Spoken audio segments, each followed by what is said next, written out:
তো আজকে আমরা এনজাইম কাইনেটিক্সের কয়েকটি ইকুয়েশন নিয়ে কথা বলবো। তো প্রথম যে ইকুয়েশনটা আসে সেটা হচ্ছে মাইকেলিস মেন্টন ইকুয়েশন।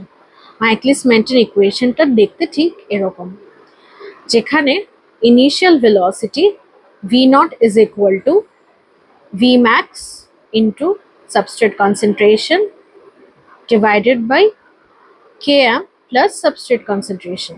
এখন এই ভ্যালুগুলোকে যদি আমরা প্লটিং করি তাহলে দেখতে ঠিক এরকম হবে, যেখানে এক্স অ্যাক্সিস বরাবর থাকবে সাবস্ট্রেট কনসেন্ট্রেশন এবং ওয়াই অ্যাক্সিস বরাবর থাকবে রিঅ্যাকশন ভেলোসিটি বা রিঅ্যাকশনের গতি। তো আমরা এখানে দেখতে পাচ্ছি V max, half of V max যেখানে আছে সেখান থেকে যদি আমরা প্লটিং করি এক্স অ্যাক্সিস বরাবর, তো যে ভ্যালুটা পাই সেটা হলো km। এই kmটা হলো একটি কনস্ট্যান্ট, যেটাকে মাইকেলিস কনস্ট্যান্ট বলা হয়। আর ভি ম্যাক্স এখানে ভি নট থেকে শুরু করে এভাবে যাচ্ছে একটা হাইপারবলিক প্লটের মতো। তো সেখানে হচ্ছে আমরা একটা প্ল্যাটু দেখতে পাই ভি ম্যাক্স ভ্যালুতে। এই প্ল্যাটুটার কারণে মাইকেলিস মেন্টন ইকুয়েশনটা এনজাইম কাইনেটিক্সে ইউজ করা একটু কঠিন হয়ে যায়। এই প্ল্যাটুর সমস্যাটা হলো, এখানে বোঝাচ্ছে যে ভি ম্যাক্স ক্রমশ উত্তরোত্তর বাড়তেই থাকবে এবং বাড়তেই থাকবে, এবং তার জন্য প্রয়োজন অনেক বেশি পরিমাণে সাবস্ট্রেট কনসেন্ট্রেশন।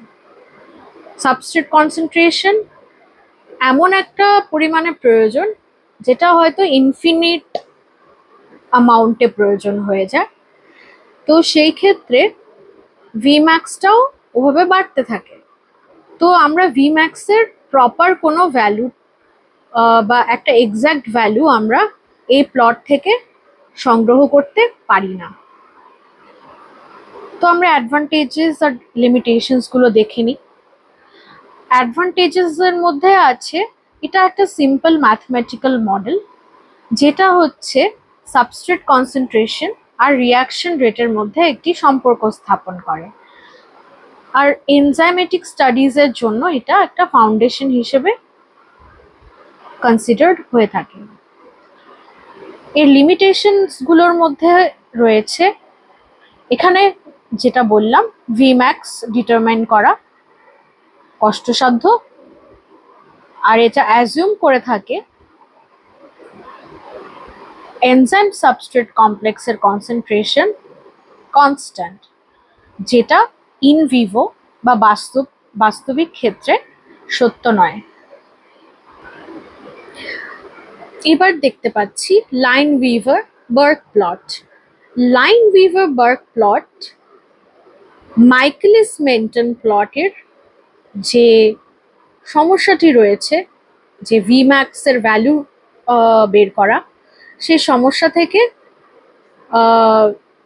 সেই সমস্যার সমাধান করবার জন্যে লাইনউইভার-বার্ক প্লটটি ইউজ করা হয়ে থাকে। এটাকে ডাবল রেসিপ্রোকাল প্লটও বলা হয়ে থাকে।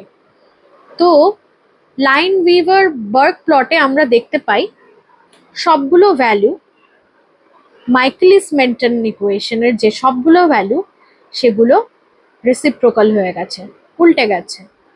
তো উল্টে যাওয়ার পরে 1/v0 ইজ ইকুয়াল টু, আমরা সাবস্ট্রেট কনসেন্ট্রেশনগুলোকে বাদ দিয়ে দিলাম।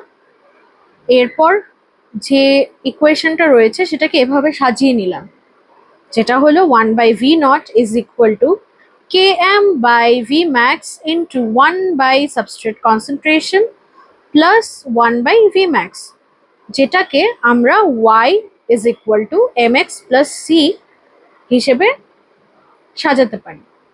এবং এটাকে কনসিডার করে আমরা যদি প্লটটা নির্মাণ করি তাহলে সেটা দেখতে হবে ঠিক এরকম, যেখানে এক্স অ্যাক্সিস বরাবর থাকবে 1 by substrate concentration, y axis বরাবর থাকবে 1 by ভি নট বা 1 বাই ইনিশিয়াল ভেলোসিটি। এখানে যে ওয়াই অ্যাক্সিসের ওপর ইন্টারসেপ্টটা থাকবে সেটা হবে হচ্ছে 1 বাই ভি ম্যাক্স, আর এক্স অ্যাক্সিসের ওপর যে ইন্টারসেপ্টটা থাকবে সেটা হবে -1 বাই কে এম। আর আমরা যে স্লোপটি দেখতে পাচ্ছি সেটা হচ্ছে K M by V max. Lineweaver Burk plot ব্যবহৃত হয়ে থাকে ভিম্যাক্সের ভ্যালু সুন্দরভাবে বের করার জন্যে। তবে এটির একটি সমস্যা রয়েছে, যদি সাবস্ট্রেট কনসেন্ট্রেশন অনেক বেশি হয়ে থাকে তখন সেটার রিসিপ্রোকাল ভ্যালু অনেক ছোট হয়ে থাকে, যেটা গ্রাফ পেপারে বসানো খুবই কষ্টসাধ্য, এবং সেই কারণে লাইনভিভার-বার্ক প্লটেরও আরো কয়েকটি অল্টারনেটিভ ইকুয়েশনস রয়েছে। চলো সেগুলো দেখে নিই। লাইনভিভার-বার্ক প্লটের অল্টারনেটিভ একটি প্লট হলো ইডি-হফস্টি প্লট।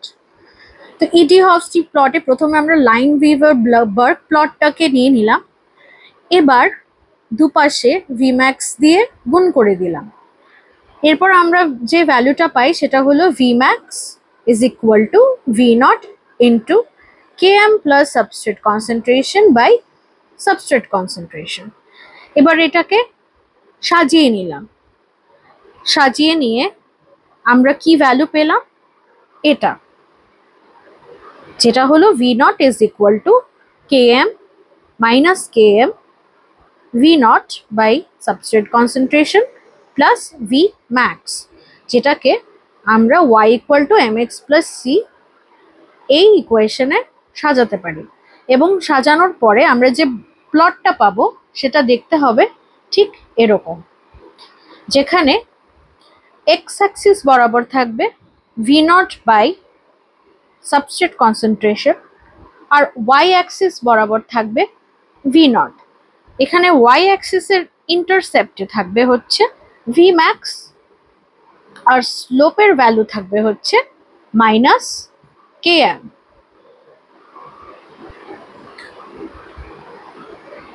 লাইনভিভার-বার্ক প্লটের আরেকটি অল্টারনেটিভ প্লট হলো হেন্স-উলফ প্লট। তো আমরা প্রথমে লাইনভিভার-বার্ক প্লটের ইকুয়েশনটা নিয়ে নিচ্ছি, তার সাথে আমরা সাবস্ট্রেট কনসেন্ট্রেশনকে মাল্টিপ্লাই করে দিচ্ছি। সাবস্ট্রেট কনসেন্ট্রেশনকে মাল্টিপ্লাই করে সাজিয়ে নিলাম ইকুয়েশনটিকে। সাজানোর পরে আমরা যে ইকুয়েশনটা পেলাম সেটাকে আমরা কম্পেয়ার করব y is equal to M X plus C এর সাথে, যেখানে y হচ্ছে এটা, অর্থাৎ substrate concentration by V naught, এটা ওয়াই অ্যাক্সিস বরাবর থাকবে। এম এক্স এর ক্ষেত্রে এম হচ্ছে 1 বাই ভি ম্যাক্স হবে এবং এক্স হচ্ছে সাবস্ট্রেট কনসেন্ট্রেশন হবে plus K M by V max, যেটা হচ্ছে সি। এবার এটাকে আমরা প্লটে সাজিয়ে নিই।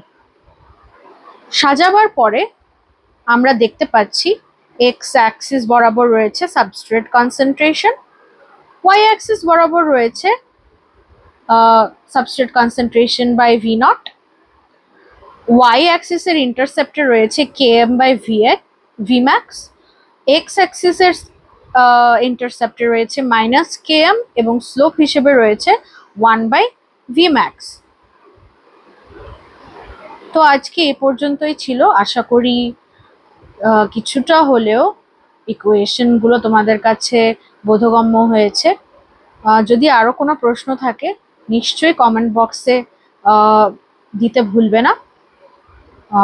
ধন্যবাদ সকলকে সাথে থাকার জন্য। চ্যানেলটি যদি ভালো লেগে থাকে তবে লাইক শেয়ার করে থাকবে। ধন্যবাদ।